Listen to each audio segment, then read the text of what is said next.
Night dinner வந்து சப்பாத்தி செய்ய போகிறேன். அதுக்கு வந்து கோதுமை மாவு, கொஞ்சோண்டு எண்ணெய், உப்பு போட்டிருக்கேன். இப்போ மாவு பிசைஞ்சிட்டு காமிக்கிறேன். சப்பாத்தி மாவு பிசைஞ்சு வச்சுட்டேன். இதுக்கு சப்பாத்திக்கு வந்து தொட்டுக்கு வந்து சிம்பிளான ஒரு கத்திரிக்காய் மசாலா கறி செய்ய போகிறேன். அதுக்கு என்னென்ன எடுத்து வச்சுருக்கேன்னு காமிக்கிறேன். கத்திரிக்காயை நீட்டமாக அரிஞ்சு வச்சுருக்கேன். தண்ணியில் போட்டுருக்கேன், கருத்து போய்டுன்னு. அப்புறம் வந்து கருவேப்பிலை, கொத்தமல்லி எடுத்து வச்சுருக்கேன். அப்புறம் மிளகாத்தூள், தனியாத்தூள், கரம் மசாலா தூள், கொஞ்சம் மஞ்சத்தூள்.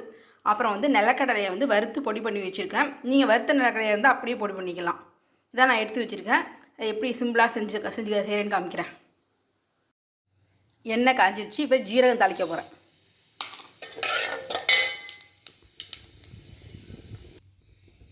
அடுத்தது கருவேப்பிலை. இப்போ இந்த வெட்டி வச்சுருக்க கத்திரிக்காயை நல்லா எண்ணெயிலேயே வதக்கணும். நல்லா வதக்கினது காமிக்கிறேன். இந்த அளவுக்கு நல்லா கத்திரிக்காய் நல்லா வதங்கிடணும். அந்த எண்ணெயிலே நல்லா வெந்துடணும். இப்போ இந்த எடுத்து வச்சுருக்கோம் இல்லையா, மஞ்சத்தூள், மிளகாத்தூள், தனியாத்தூள், கரம் மசாலா, அந்த மசாலாவையும் போட்டு உப்பு போடணும். மசாலாத்தூள், உப்பு எல்லாமே போட்டாச்சு. இப்போ இது எல்லாத்தையும் நல்லா ஒன்றா கிண்டி ஒரு 2 நிமிஷம் அந்த எண்ணெயிலே வேக வைக்கணும். இந்த மூடி வச்சு 2 நிமிஷம் வேக வைக்கணும். இந்த மசாலாலாம் போட்டு சேர்ந்து எல்லாம் ஒன்றா வெந்துருச்சு. இப்போ நம்ம பொடிச்சு வச்சோம் இல்லையா நிலக்கடலை, அதோட போடணும். அதையும் அதோட ஒன்றா நல்லா பிரட்டிடணும்.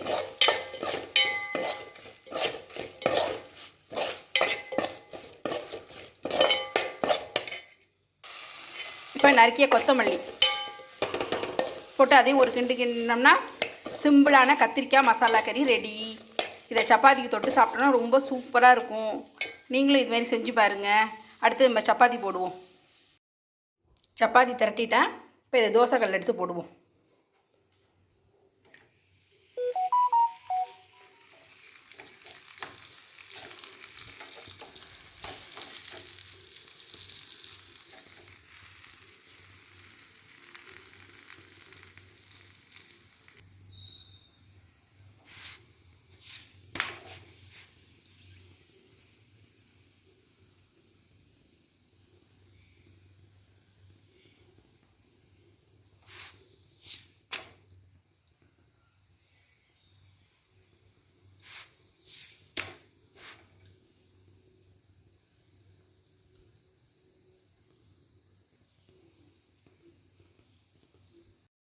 இன்றைக்கி நைட் டின்னர் சப்பாத்தி, கத்திரிக்காய் மசாலா கறி, ஆனியன்.